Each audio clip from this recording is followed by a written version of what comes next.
कैसे हो प्यारे विद्यार्थियों? आशा करते हैं आप ठीक ठाक होंगे। चलिए फिर आगे हम लोग देखते हैं कक्षा 12 का जो मैथ चल रहा है रिलेशन एंड फंक्शन, उसमें 8वें सवाल तक आप लोग पिछले वाले वीडियो में देख चुके हो। आगे हम लोग इस वीडियो में देखते हैं कुछ और सवालों को। सवाल नंबर 9 है। 9वां क्या दिया गया? सिद्ध कीजिए कि समुच्चय A बराबर x is element of z। x क्या है? कोई पूर्णांक है such that 0 less than equal to x less than equal to कितना है 12 में दिए गए निम्नलिखित संबंधों R में से प्रत्येक एक तुल्यता संबंध है। हमको ये बताना है इस समुच्चय में ये जो संबंध दिया गया है एक तुल्यता संबंध होगा ना। तुल्यता संबंध क्या होता है पता है आपको? वो स्वतुल्य, अगर कोई संबंध स्वतुल्य होगा, सममित होगा, संक्रामक होगा तो तुल्यता संबंध को क्या करेगा? शो करेगा ना। तुल्यता संबंध। अब पूर्णांक क्या होता है? हम बार बार बता चुके हैं आपको पूर्णांक क्या होते हैं। पूर्णांक भिन्नों को छोड़कर जितनी भी संख्याएं होती है, दशमलव संख्याओं को छोड़कर जितनी भी संख्याएं होती हैं वो सब क्या होते हैं? पूर्णांक होते हैं। अब इसमें देखो पहला सवाल हम लोग देखते हैं। पहला सवाल क्या है? r बराबर ab such that mod of a minus b 4 का एक गुणज है और दूसरा है r बराबर ab such that a बराबर कितना है? b है। अब देखो पहला जो है r बराबर है, क्योंकि r बराबर है ab such that mod of a minus b 4 का गुणज है। 4 का गुणज है। 4 का गुणज है ना। चलो ठीक है, हम लोग देखते हैं। अब a माइनस ए बी अगर एलिमेंट ऑफ ए है, A B such that a minus B कितना है? 4 का गुणज है ना। अगर हम लोग क्या करें, अगर a माइनस ए करें ना, a माइनस ए करें तो कितना आएगा? 0 आएगा। 0 जो हो जाएगा इसको हम लोग लिख सकते हैं 4 इंटू 0 लिख सकते हैं, नहीं 4 इंटू 0 लिखेंगे, यानी a माइनस ए जो हो जाएगा 4 का गुणज आएगा। a माइनस ए का मतलब क्या होगा कि वो जो संख्याएं दी गई हैं 0 से लेकर के 12 तक की संख्याएं जो लिख गई हैं, तो जो आपका a बराबर हो जाएगा 0 1 2 3 4 5 6 7 8 9 10 11 12। a का मान जो आपका आएगा 1 से लेकर के 0 से लेकर के कहां तक संख्याएं आएंगी? 12 तक पूर्णांक आएंगे। अब a सेगमेंट ऑफ a का मतलब a माइनस a बराबर 0 का मतलब क्या हुआ कि जैसे 0 में से 0 घटाएंगे तो 0 आएगा। 0 क्या होगा? 4 का गुणज होगा। 1 में से 1 को घटाएंगे, 2 में से 2 को घटाएंगे, 3 में से 3 को घटाएंगे, 12 में से 12 को घटाएंगे तो संख्याएं क्या आएंगी? 0 आएंगे। 0 जो होता है 4 का गुणज होता है ना। 4 का गुणज है ना। 4 का गुणज है। 4 का गुणज है। जब 4 का गुणज है इसलिए क्या हो जाएगा? ए इज एलिमेंट ऑफ क्या होगा? r होगा। ए इज एलिमेंट ऑफ r होगा, इसलिए r क्या हो जाएगा? स्वतुल्य होगा।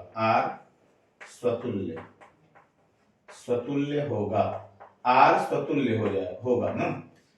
उसके बाद लिखा है, ये तो पहला हम लोग प्रूव किए। दूसरा देखो क्या लिखा है। दूसरा है कि हमको सममित लाना है। अब चूंकि A B such that mod of a minus b बराबर 4 का गुणज, तो a माइनस b अगर 4 का गुणज है, a माइनस b अगर 4 का गुणज है तो b माइनस a भी क्या होगा? 4 का गुणज होगा। चूंकि mod of a minus b बराबर a माइनस b 4 का गुणज है। 4 का गुणज है, गुणज है, इसलिए क्या हो जाएगा? b minus a, mod of b minus a भी 4 का गुणज होगा। भी 4 का गुणज होगा। कैसे होगा? गुणज होगा आप देख सकते हो, जैसे 12 माइनस, अगर 12 माइनस मॉड ऑफ 12 माइनस अगर 4 लिखा गया नहीं तो कितना आएगा? 8 आएगा। ये 4 से कटेगा ना, 4 से कटेगा, यानी 4 का गुणज है ये। और 4 माइनस 12 ए बी 4 का गुणज आया। 8 को लिख सकते हो 4 गुणे 2, ये 4 का गुणज है ना। 4 माइनस 12 लिखेंगे तो कितना आएगा? 8।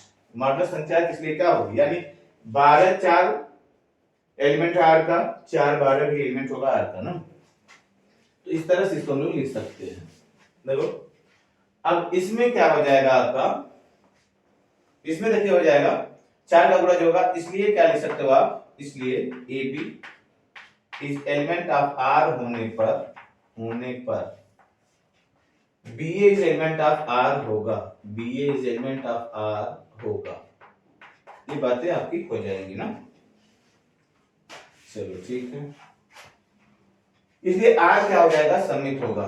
इसलिए r सममित होगा, सममित होगा। आर हो जाएगा आपका सममित होगा ना। तीसरा चीज हम लोग देखते हैं, यदि क्या हो जाए, यदि a माइनस बी 4 का गुणज हो, यदि तीसरा, यदि a माइनस बी 4 का गुणज हो, 4 का गुणज हो, तथा b माइनस सी 4 का गुणज हो, 4 का गुणज हो, तो a माइनस सी माड़ा, तो माड़ा a माइनस सी बराबर आप लिखोगे माड़ा a माइनस बी और प्लस b माइनस सी। यानी ये भी 4 का गुणज, यानी 4 इसमें भी है, 4 इसमें भी है, निश्चित है 4 इसमें कॉमन होगा, 4 बाहर आएगा, तो a माइनस सी भी क्या होगा, 4 का गुणज होगा, 4 का गुणज होगा, 4 का गुणज होगा। अतः यहां पे आप क्या लिखोगे, अतः A B is element of R तथा BC is element of R, BC is element of R होने पर AC is element of R होगा, एलिमेंट ऑफ आर होगा। इसलिए R क्या हो जाएगा, R संक्रामक भी होगा, संक्रामक भी होगा, R संक्रामक भी होगा। ठीक, इस तरह से आपका ये हो जाएगा। अब देखो स्वतुल्य क्या हो गया, ये स्वतुल्य हो गया, सममित हो गया, संक्रामक होगा, इसलिए R तुल्यता संबंध है, इसलिए R तुल्यता संबंध है ना, तुल्यता संबंध है ना, R तुल्यता संबंध। देखो इसमें छोटी चीजें और लिखा गया है, सवाल में है, लिखा है इसमें कि प्रत्येक दशा में एक से संबंधित अवयवों को ज्ञात करो। नहीं, प्रत्येक दशा में एक से संबंधित अवयवों को ज्ञात करो, प्रत्येक दशा में एक से संबंधित अवयव, एक से संबंधित अवयवों को बताना है, संबंधित अवयवों को ना, अवयवों को बताना है, अवयवों को बताओ। देखो अब एक से संबंधित अवयव को बताना है, तो एक से संबंधित अवयव कौन होंगे, एक से संबंधित अवयव। अब एक से संबंधित अवयव मतलब क्या हुआ, एक में से किसको घटाएं कि क्या होगा, 4 का गुणज आएगा ना, एक में से किसको घटाएं, तो पहला तो क्या आपका हो जाएगा, 1 हो जाएगा, एक में से 1 को घटाए तो 4 का गुणज आएगा। एक में से अगर हम लोग 5 को घटाते हैं, नहीं, एक में से 5 को घटाते हैं कितना आएगा, 4, वो भी 4 का गुणज होगा। फिर एक में से अगर 9 को घटाते हैं हम लोग, 9 को, एक में से 9 घटाओ, 9 में से 1 घटाओ, 8 आएगा, 4 का गुणज होगा, बाकी नहीं होगा, 4 के 12, तीसरा गुणज 12 आएगा, तो 13 में से अगर हम लोग 1 घटाएंगे तब 12 आएगा, तो 13 तक हमको जाना नहीं है, कहां तक जाना है, 12 से कम अथवा 12 के बराबर तक जाना है ना। एक से संबंधित अवयव 1 5 9 होगा। इस तरह से ये सवाल आपका कंप्लीट हुआ। इस सवाल को आप नोट करेंगे। हम लोग इसी में देखते हैं, दूसरा सवाल दिया है ना, दूसरा क्या लिखा, R बराबर AB सच दैट A बराबर कितना है, B है। इसको देखते हैं, देखिए इसको कैसे हम लोग लगाते हैं। सवालों को आप लगाते रहेंगे और बार बार क्या करेंगे, आप रूल को देखेंगे, रूल अगर आपके समझ में आ गया तो सवाल अपने आप से ही आएंगे, तो रूल को समझना अति आवश्यक है। अब देखो दूसरे सवाल में क्या करेंगे, आर बराबर लिखा है ए बी सच दैट ए बराबर बी ना, चूंकि ए बराबर बी है इसलिए क्या हो जाएगा, इसलिए ए बराबर ए होगा। कोई भी संख्या स्वयं की क्या होती है, बराबर होती है। अतः A is element of R, R है, A is element of R है, जिससे आर क्या बनेगा आपका, स्वतुल्य होगा, आर स्वतुल्य होगा, आर हो जाएगा आपका स्वतुल्य होगा, पहला हो जाएगा इसका ए। दूसरा इसमें देखते हैं, बी। अब देखो ए बराबर बी है, बी बराबर ए होगा, क्योंकि ए बराबर बी है इसलिए बी बराबर कितना होगा, ए होगा। अर्थात A B is element of R होने पर B is element of R होगा, B is element of R होगा। ठीक, इसलिए आर क्या होगा, सममित होगा, इसलिए आर सममित है, आर सममित है ना।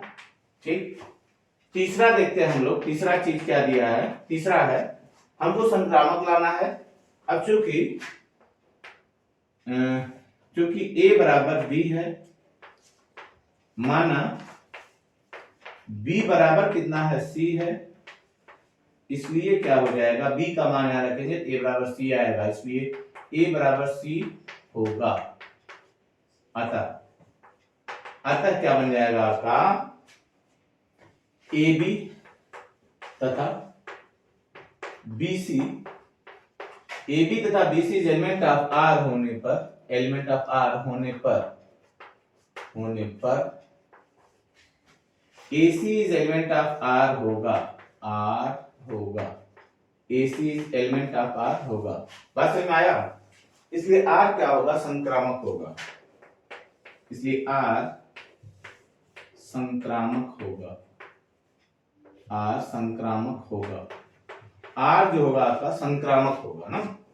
तो आर स्वतुल्य है, सममित है, संक्रामक है, इसलिए आर क्या हो जाएगा, इसलिए आर क्या हो जाएगा, तुल्यता संबंध शो करेगा, इसलिए आर तुल्यता संबंध बताता है, तुल्यता संबंध है, आर तुल्यता संबंध है।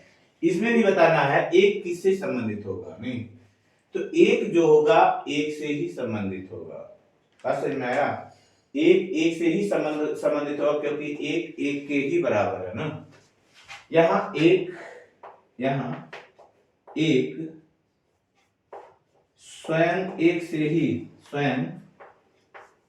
ही संबंधित होगा, एक से ही संबंधित होगा,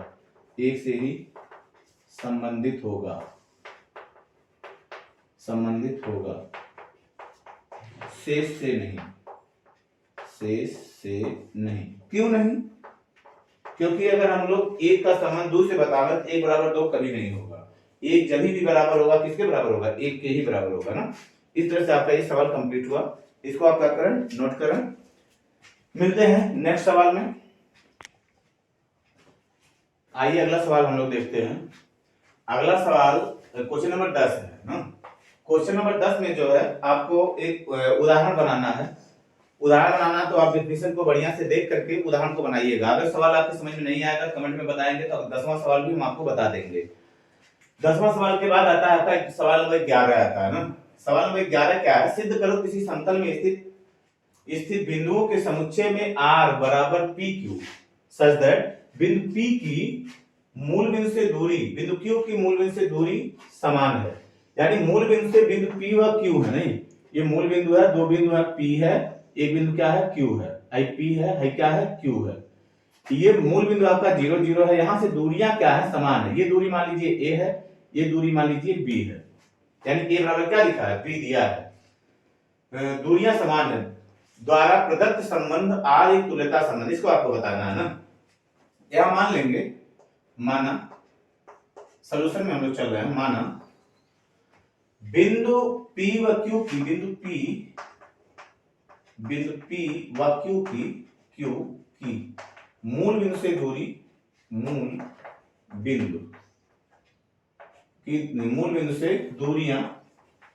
मूल बिंदु से दूरियां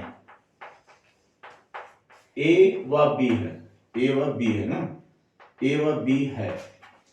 मूल बिंदु से दूरियां, माना बिंदु p व q की मूल बिंदु से दूरियां कितनी है, a व b है। इसलिए r को हम लोग ऐसे लिख सकते हैं, इसलिए r बराबर a b such that a बराबर b, a बराबर b है। ये आपको ज्ञात है ना। OP और OQ की दूरियां क्या है, समान है ना। अब इसको आपको क्या करना है, सिद्ध करना तुल्यता संबंध। कभी ऐसा सवाल हम लोग पीछे किए हैं, इसको आप स्वयं से करिएगा, डू योरसेल्फ, अपने आप से करेंगे इसको, बहुत इजी है। इसको तुल्यता संबंध आप प्रूव कर सकते हो। इसका जो दूसरा पोर्शन है, पहला पोर्शन मान लीजिए हो गया, दूसरा पोर्शन क्या कहा जा रहा है, दूसरा पोर्शन कह रहा है कि पुनः सिद्ध कीजिए कि बिंदु P = 0 0 से संबंधित सभी बिंदुओं का समुच्चय P से होकर जाने वाले एक ऐसे वृत्त को निरूपित करता है जिसका केंद्र क्या है, मूल बिंदु है। नहीं, अब P का निर्देशांक हम लोग मान लेते हैं XY, P का निर्देशांक मान लेते हैं XY ना। तो चलो ठीक है, माना P का निर्देशांक, माना P का निर्देशांक P का निर्देशांक कितना है, निर्देशांक XY है ना, X, Y है, X, Y है। इसलिए OP बराबर कितना हो जाएगा, इसलिए OP बराबर कितना होगा, OP बराबर हो जाएगा अंडर रूट दो बिंदुओं से होकर जाने वाले दो बिंदुओं के बीच की दूरी का सूत्र हम लोग लगाएंगे। ये हो जाएगा x - 0 x - x1 का whole square plus y - y1 का x1 - x2 का whole square plus y1 - y2 का होल स्क्वायर। ये वाला फार्मूला हम लोग लगाएंगे। x - 0 का होल स्क्वायर प्लस y - 0 का क्या हो जाएगा, होल स्क्वायर। वर्ग कर देंगे, क्या हो जाएगा, OP स्क्वायर हो जाएगा x - 0 का होल स्क्वायर प्लस y - 0 का होल स्क्वायर हो जाएगा, या OP स्क्वायर हो जाएगा। OP का मान कितना है, a है, a स्क्वायर बराबर हो जाएगा x - 0 का होल स्क्वायर प्लस y - 0 का होल स्क्वायर। देखिए ये क्या होता है, एक वृत्त का समीकरण है, यह एक वृत्त का समीकरण है जो कहां जा रहा है, 0 0 से जा रहा है तथा जिसका केंद्र क्या है, जिसका त्रिज्या कितना है, a है। यानी वो बिंदु कहां से जा रहा है, त्रिज्या जब a है, त्रिज्या a है, निश्चित वो वृत्त कहां जा रहा है, P से होकर जा रहा है ना, P से होकर जा रहा है। इसलिए यह एक ऐसे वृत्त का समीकरण है, यहां लिख देंगे, यह एक ऐसे वृत्त का समीकरण है, एक ऐसे वृत्त का समीकरण है, वृत्त का समीकरण है जिसका केंद्र मूल बिंदु है, केंद्र मूल बिंदु है तथा त्रिज्या a है। जब त्रिज्या a है, इसलिए यह वृत्त कहां से जाएगा, बिंदु P से जाएगा। इसलिए यह वृत्त बिंदु P से जाएगा, बिंदु P व Q दोनों जाएगा, लेकिन वो P पूछा गया, P से जाएगा। यह वृत्त बिंदु P से जाएगा, से होकर जाएगा ना। इस तरह से आपका ये सवाल कंप्लीट होता है ना। तो इसको आप क्या करेंगे, कंप्लीट करेंगे। देखते हैं नेक्स्ट सवाल। आइए सवाल नंबर 12 देखते हैं। सवाल नंबर 12 क्या कह रहा है, सवाल नंबर 12 में सिद्ध कीजिए कि समस्त त्रिभुजों के समुच्चय A में, समस्त त्रिभुजों के समुच्चय A में, इसका मतलब क्या हुआ कि कहीं पर कोई एक गोडाउन है, गोडाउन में सब त्रिभुज भरे हुए हैं ना, सब त्रिभुज भरे हुए हैं। उन त्रिभुजों में हमको ऐसा संबंध ढूंढना है जिसमें दो त्रिभुज अगर T1 T2 हो, T1 T2 इस प्रकार हो कि T1 और T2 एक दूसरे के क्या हो, सर्वांग समरूप हो। हमको ऐसे त्रिभुज देखना है जो एक दूसरे के क्या है, समरूप। संबंध दिया है, कुछ त्रिभुज है जिनमें संबंध है कि वो क्या है, समरूप है। द्वारा परिभाषित संबंध R एक तुल्यता संबंध है। ये आपको बताना है कि जो दो त्रिभुज हैं T1 T2 हैं वो क्या है, समरूप है। समरूप है तो इसको ये शो कर देना है कि ये जो समरूपता है T1 T2 के बीच में वो क्या है, स्वतुल्य है, सममित है और संक्रामक है। इस चीज को हमको शो करना है। तो चलिए ठीक है, देखिए सवाल बड़ा देख करके आप लोग घबराइए मत। ये सवाल वास्तव में जितना बड़ा होता है, सवाल जितना ही बड़ा होता है, वास्तव में सवाल क्या होता है उतना ही आसान होता है। सवाल देख के बहुत बच्चे क्या करते हैं, छोड़ देते हैं। मत छोड़िए, बड़े सवालों को जरूर पढ़िए। देखिए क्या करेंगे हम लोग, सोल्यूशन देखते हैं इसका। हमको तुल्यता संबंध बताना है, पहले क्या कर देना है, स्वतुल्य कर देना है, सममित कर देना है, संक्रामक कर देना है। अब देखो जो संबंध लिखा है R बराबर क्या है, R बराबर है T1 T2 such that T1 समरूप है T2 के ना, T1 समरूप है T2 के। देखो जो त्रिभुज हैं वो दूसरे के क्या है, समरूप हैं। हम लोग जानते हैं, समरूपता के नियम जानते हैं कि कोई भी त्रिभुज क्या होता है, स्वयं के क्या होता है, समरूप होता है। इसलिए T1 समरूप होगा T1 के ना, क्योंकि कोई भी त्रिभुज स्वयं के समरूप होता है, स्वयं के समरूप होता है, स्वयं के समरूप होता है। जब स्वयं के समरूप होता है इसलिए क्या हो जाएगा, T1 इज एलिमेंट ऑफ क्या होगा, R होगा, एलिमेंट ऑफ R होगा। जैसे ए एलिमेंट ऑफ R होता है, T1 क्या हो जाएगा, एलिमेंट ऑफ R होगा। अतः क्या हो जाएगा, अतः R क्या होगा, स्वतुल्य होगा, R स्वतुल्य होगा, R स्वतुल्य होगा। ठीक, R जो होगा आपका स्वतुल्य होगा। पहला हो गया। दूसरा पोर्शन इसका हम लोग देखते हैं, क्योंकि T1 समरूप है T2 के, क्योंकि T1 समरूप है T2 के, इसलिए T2 समरूप होगा T1 के। दो त्रिभुज एक दूसरे के क्या होते हैं, समरूप होते हैं ना, क्योंकि दो त्रिभुज एक दूसरे के समरूप होते हैं, इसलिए क्या हो जाएगा, T1 T2 is element of R होने पर T2 T1 also element of R होगा, R होगा। इसलिए क्या हो जाएगा, A भी element of R, B is element of, इसलिए सममित होगा, इसलिए R क्या हो जाएगा, सममित होगा, सममित होगा, ये सममित हो जाएगा ना। चलो ठीक है, हम लोग संक्रामक के लिए देखते हैं, संक्रामक के लिए देखते हैं। तीसरा, यदि क्या हो, चूंकि T1 समरूप है T2 के, तथा माना T2 समरूप है T3 के, T1 समरूप है T2 के, T2 समरूप है T3 के, इसलिए T1 समरूप क्या होगा, T3 होगा। इसलिए समरूपता के नियम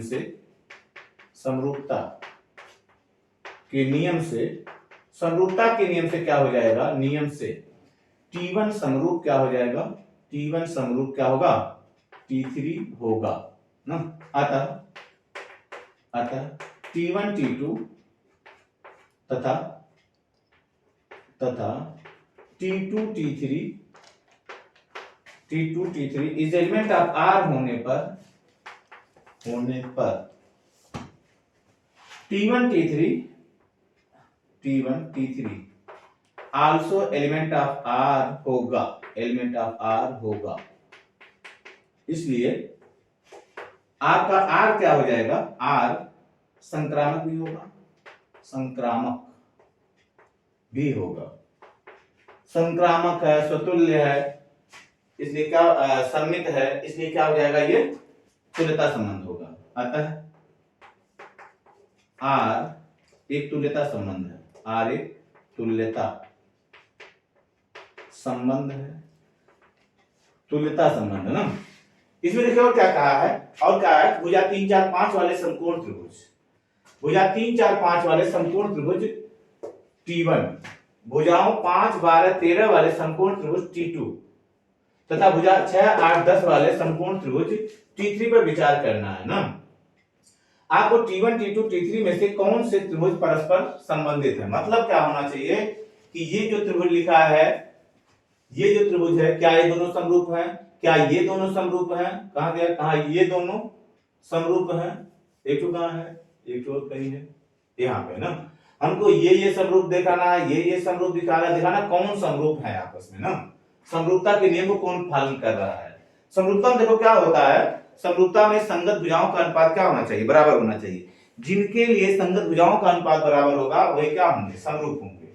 तो ठीक है, देखते हैं, इसको देखते हैं, नेक्स्ट पार्ट को इसके देखते हैं। नेक्स्ट पार्ट में क्या कहा जा रहा है,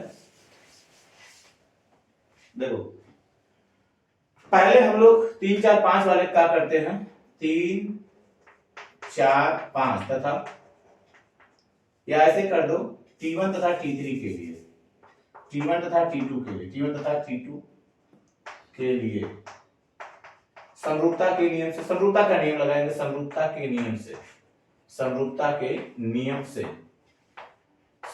के नियम से क्या हो जाएगा, यहां पे देखते हैं हम लोग, क्या हो जाएगा, A1/A2 भुजाओं का अनुपात बराबर 3/5, 3/5, B1 अपान B2 बराबर 4/12, 4×3 = 12, 1/3। अब A1 upon A2 del not equal to B1 upon B2 आया, क्योंकि A1 upon A2 del not equal to B1 upon B2 है, इसलिए T1 T2 समरूप नहीं है ना। T1 T2 समरूप नहीं है, ये दोनों एक दूसरे से संबंधित नहीं है। T1 T2 दूसरे से संबंधित नहीं, इसलिए T1 तथा T2 एक दूसरे से संबंधित नहीं है, एक दूसरे से संबंधित नहीं है, संबंधित नहीं है। ठीक है, संबंधित नहीं है। चलो हम दूसरा देखते हैं। फिर T1 तथा T3 में, T1 तथा T3 में,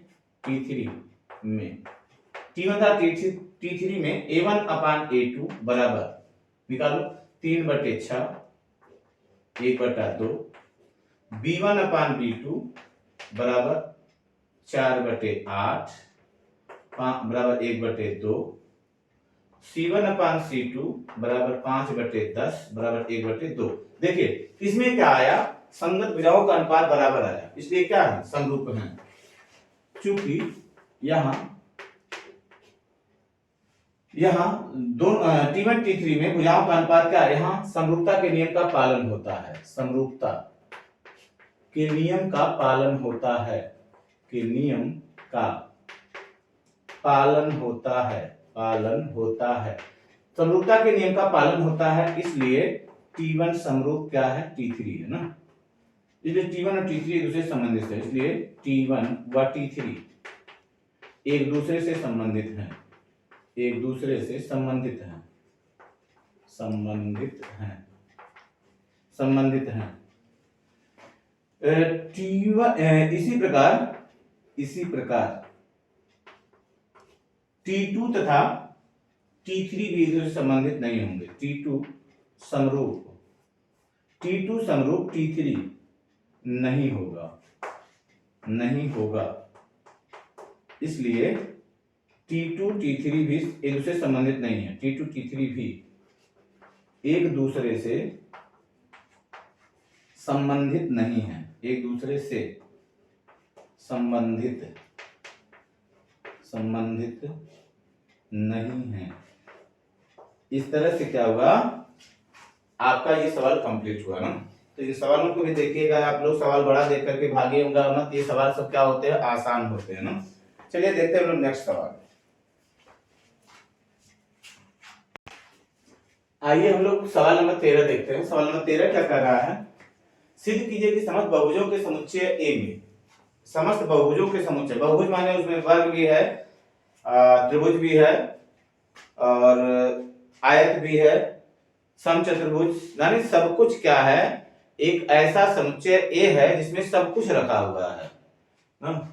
सब कुछ उसमें रखा हुआ है। तो उसमें क्या करना है, एक संबंध लिखा है R बराबर P1 P2 तथा P1 P2 such that P1 तथा P2 में भुजाओं की संख्या समान है ना। P1 तथा P2 में भुजाओं की संख्या समान है। तो मान लेते हैं, यहाँ पे हल के लिए हम लोग मान लेते हैं, माना P1 में भुजाओं की संख्या x, P1 में भुजाओं की संख्या x, भुजाओं की संख्या x तथा P2 में भुजाओं की संख्या कितनी है, y है। भुजाओं की संख्या कितनी है, y है ना। P2 में भुजाओं की संख्या कितनी है, y है। इस संबंध को इस प्रकार लिखेंगे, इसलिए R बराबर क्या हो जाएगा, R बराबर क्या हो जाएगा, P1 तथा P2 भुजाओं की संख्या क्या है, समान है ना। R बराबर लिख सकते हैं भुजाओं की संख्या x y such that x बराबर कितना लिख देंगे, y। इस संबंध को हम लोग इस तरह से शो कर सकते हैं।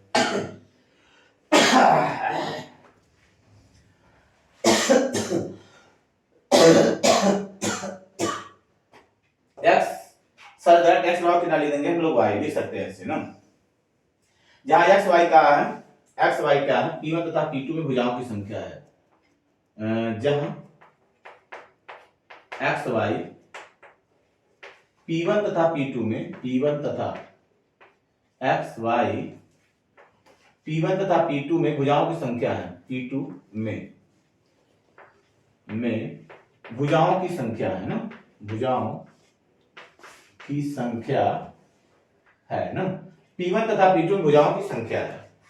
ठीक, अब देखो इसको जब x बराबर y है तो x बराबर x होगा, तो ये क्या हो जाएगा, सुतुल्य हो जाएगा। x बराबर y है तो y बराबर x होगा, ये सम्मित हो जाएगा। x बराबर y है, y बराबर z है तो x बराबर क्या होगा, z होगा, इसलिए क्या होगा, संक्रामक होगा।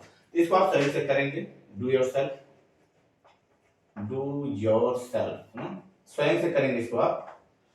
हम लोग दूसरा इसमें जो सेकंड पार्ट क्या कहा गया है, सेकंड पार्ट कहा गया है कि 3 4 5 नहीं 3 4 5 भुजाओं वाले समकोण त्रिभुज से संबंधित समुच्चय ए के सभी अवयवों को लिखो। नहीं 3 4 5 भुजाओं वाले, देखो ये भी बहुभुज है, बहुभुज है।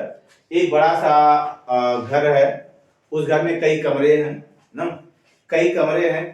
कमरों में कोनो किसी में क्या है, त्रिभुज फेंका गया है, किसी में चतुर्भुज फेंका गया है, किसी में वर्ग फेंका गया, चतुर्भुज तो ये है, उसी में कोई वर्ग है, कोई आयत है, कोई समचतुर्भुज है, कोई समांतर चतुर्भुज, सब कमरों में क्या है, भरा है। तो अगर हमको ये त्रिभुज लाना होगा, 3 4 5 भुजा वाला त्रिभुज लाना होगा, तो हम लोग कहाँ जाएंगे, निश्चित तो किस कमरे में जाएंगे, इसमें त्रिभुज रखा हुआ है ना। तो यानी कि जो इसमें क्या हो जाएगा, लिखा है 3 4 5 भुजा वाले समकोण त्रिभुज से संबंधित समुच्चय ए के सभी अवयवों को लिखो। तो सभी अवयव क्या हो जाएंगे इसके, देखो 3 4 5 भुजा वाले समकोण त्रिभुज से संबंधित समुच्चय ए के सभी अवयव, समुच्चय ए के सभी अवयव क्या हो जाएंगे, समुच्चय ए के सभी अवयव, सभी अवयव क्या हो जाएंगे, बराबर हो जाएंगे त्रिभुजों, सभी त्रिभुजों का समुच्चय, सभी त्रिभुजों का समुच्चय हो जाएगा। मतलब क्या है, हमको कोई भी त्रिभुज निकालना होगा, चाहे वो 3 4 5 वाला समकोण त्रिभुज निकालना हो, चाहे समद्विबाहु त्रिभुज निकालना, समबाहु त्रिभुज निकालना, कोई भी त्रिभुज निकालना होगा तो हम लोग को कहाँ जाना पड़ेगा, किस कमरे में जाना पड़ेगा, त्रिभुजों वाले कमरे में ही जाना होगा। इसलिए 3 4 5 भुजाओं वाले समकोण त्रिभुज से संबंधित समुच्चय ए के सभी अवयव क्या हो जाएंगे, वही हो जाएंगे सभी त्रिभुजों का समुच्चय, जिसमें सभी त्रिभुज रखे गए हैं ना। इस तरह से आपका क्या हुआ, क्वेश्चन नंबर 13 कंप्लीट हुआ। अब हम लोग मिलेंगे नेक्स्ट क्वेश्चन में मिलेंगे, 14वां क्वेश्चन जो रहेगा। वीडियो लंबी है इसलिए वीडियो कहीं पे विराम दिया जा रहा है। आशा कर रहे हैं कि आप इन सवालों को कंप्लीट करेंगे। जो कुछ भी प्रॉब्लम आता है उनको कमेंट के माध्यम से जरूर बताएंगे, और वीडियो को अधिक से अधिक क्या करें, शेयर करें, सब्सक्राइब करें, और अपनी पढ़ाई को जारी रखें, क्योंकि पढ़ाई ही सब कुछ है आपके लिए, पढ़ाई के सिवा कुछ भी और नहीं है ना। मिलते हैं फिर नेक्स्ट वीडियो में। जय हिंद, जय भारत।